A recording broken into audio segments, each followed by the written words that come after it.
ಬಸವಣ್ಣ ನಿಮ್ಮ ಮಹಾನುಭಾವವ ಕೇಳಿ ಕೇಳಿ ಎನ್ನ ಭಾವಂ ನಾಸ್ತಿಯಾಗಿತ್ತು.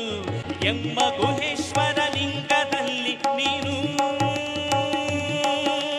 ರಾಜಾತನೆಂಬುದ ನೆಲೆ ಮಾಡಿ,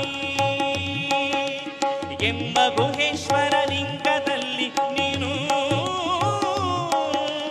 ಆಜಾತನೆಂಬುದ ನೆಲೆ ಮಾಡಿ, ಭವಪಾಶಗಳ ಹರಿದಿಪ್ಪೆಯಾಗಿ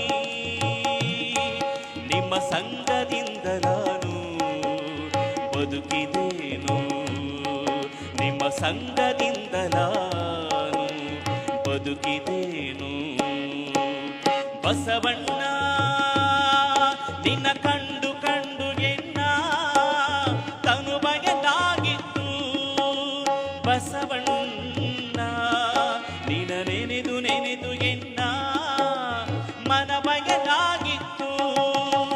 ಬಸವಣ್ಣ ನಿನ್ನ ಮುಟ್ಟಿ ಮುಟ್ಟಿ ಎನ್ನ ಕ್ರೀ ಬಗೆದಾಗಿತ್ತು. ಬಸವಣ್ಣ ನಿನ್ನ ಕಂಡು ಕಂಡು ಎನ್ನ ತನು ಬಯಲಾಗಿತ್ತು.